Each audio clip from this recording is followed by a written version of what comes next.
Hello guys, আজকে আমি আপনাদের লগে শেয়ার করব দেশি মুরগি দিয়া চিকেন রোস্ট। টক দই ছাড়া আজকে আমি আপনাদের চিকেন রোস্ট বানিয়ে দেখাবো। একদম সহজ পদ্ধতিতে আমি এই চিকেন রোস্টটা বানিয়ে দেখাবো। মোরগ দুইটা আমাদের বাড়িতে পালা, কুকুরুকু আওয়াজ করে। আজকে থেকে পেটের মধ্যে যায় কুকুরুকু আওয়াজ করব। গাইস, আপনাদের লগে একটু মজা করলাম, রাগ করলেন। এখানে আমি কড়াইয়ের মধ্যে প্রথমে পেঁয়াজ বেরেস্তা করে নিব।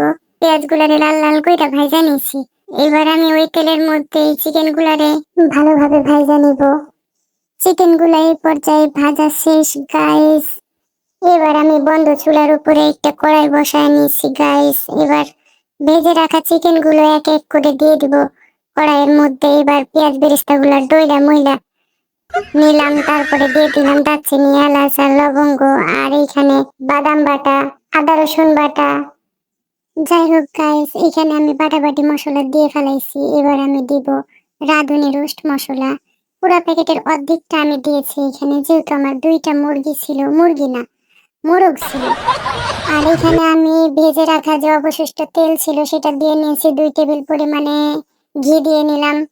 এবার আমি ভালোভাবে মাখামাখি করে নিব। এমন ভাবে ম্যারিনেট করব যেন একদম মশলা গায়ে গায়ে লেগে যায়। গাইস, আমি লবণ দিতে ভুলে গেছিলাম গাইস, দিয়ে ফেলাইছি। যাই হোক, লবণ না দিলে তো খাওয়াই যাইতো না রোস্টটা। এবার দেখেন আমি দুধ দিয়ে দিলাম। এই দুধগুলো আমি জাল করে রেখেছিলাম, প্রায় এখানে আধা কেজি পরিমাণে জাল করা দুধ। মশলা মাখামাখির সময় চুলাটা বন্ধ ছিল, এবার চুলাটা জ্বালাই দিলাম। এবার চুলাটা জ্বালানোর পরে টকবক টকবক কইরা রোস্ট গুলা ফুটতেই আছে গাইস। ভালো মতো জাল করে নিব। আমি এখানে আধা ঘন্টা ধইরা জাল করে নিছি। একদম গায়ে গায়ে লাগে আসলে বুঝে ফেলতে হবে যে রোস্টটা রান্নার শেষের দিকে। এবার আমি একটু ঘ্রাণ এবং গন্ধের জন্য দিয়ে দিব, এবং টেস্ট বৃদ্ধির জন্য কয়টা কাঁচামরিচ, সাথে দিয়ে দিব 1 চা চামচ পরিমাণে ঘি, এবং অল্প একটু বেরেস্তা ছিটাই দিব গাইস। এবার দেখেন কি সুন্দর একটা ঘ্রাণ হয়েছে এবং অনেক সুন্দর একটা কালার হয়েছে।